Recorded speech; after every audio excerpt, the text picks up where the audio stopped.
একটি ছোট গ্রামের এক প্রান্তে দুই বন্ধু বাস করত। তাদের নাম ছিল রাহুল এবং মেহেদি। একদিন তারা সিদ্ধান্ত নিল গভীর বনে গিয়ে কিছু সময় কাটানোর।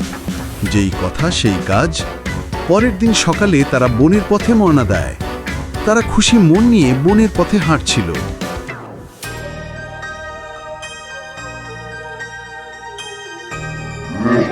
হঠাৎ এক সময় তারা একটি বিশাল ভাল্লুক দেখতে পেল। ভাল্লুকটি তাদের দিকে আসছিল এবং তারা ভয় পেয়ে গেল। রাহুল তাড়াতাড়ি একটি গাছের দিকে দৌড়ালো, কিন্তু মেহেদি তা করতে পারল না। সে ভয় পেয়ে দাঁড়িয়ে রইল। রাহুল গাছের ওপরে উঠে চিৎকার করে বলল, এখন আমি তোমাকে সাহায্য করতে পারবে না, তুমি নিজে কি করবে?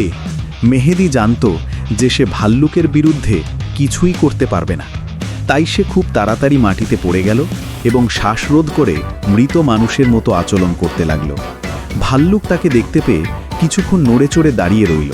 তারপর শুঁকে দেখল এবং বুঝতে পারল যে মেহেদি কোনো বিপদে নেই। ভাল্লুকটি তাতে কোনো আগ্রহ না দেখিয়ে চলে গেল।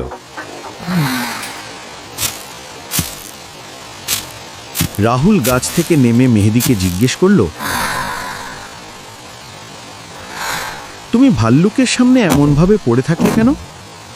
মেহেদি উত্তর দিল, ভাল্লুকরা শোনা যায় তারা মৃত মানুষকে স্পর্শ করে না। আমি চেষ্টা করছিলাম তাকে বিশ্বাস করাতে যে আমি মৃত।